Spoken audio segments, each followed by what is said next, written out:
But here to explain exactly what this is a tax barrister, because it's all about tax, at Temple Tax Chambers, Keith Gordon. Hi, Keith.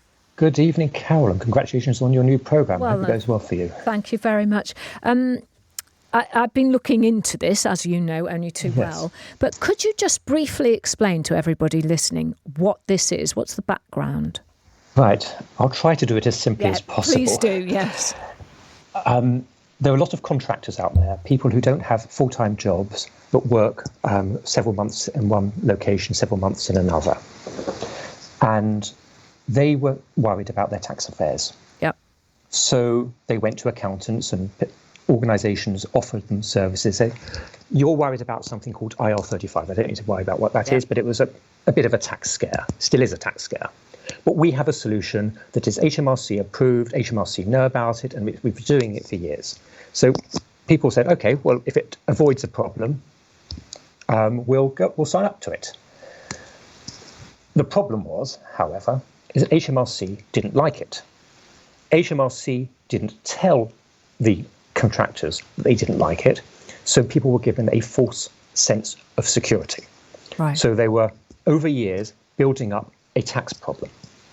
But they didn't know about that. But they didn't know about it. And actually, if one could be really strict, they weren't building up a tax problem, because as contractors, the people liable for the tax were actually the employers, the people who are paying them. Yes. So it was actually the employers were building up this tax problem. But no one told the contractors there was this underlying problem with their affairs. Then in about the middle of the 2010s, about 2015, 2017. Because this has gone on for some time, hasn't it? These arrangements have been going on since the turn of the century. Yeah. And people potentially now building up this problem for up to 20 years. Anyway, in the middle of the last decade, the revenue realised they were going to take action. But what they'd realised is they had been going for the wrong people.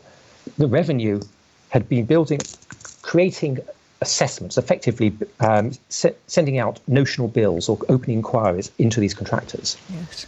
But as I said, it's the employers who are liable for the tax.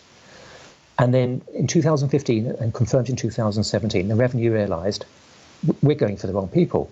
We need to have gone for the employers. It's too late. But we've got all these open inquiries into these contractors. How do we square this circle?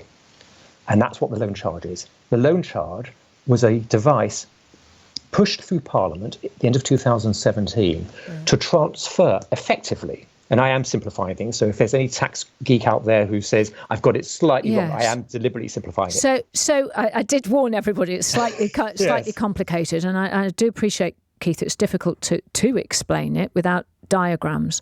But basically, the companies who were selling these schemes have gone away and have had no liability, fundamentally, have they?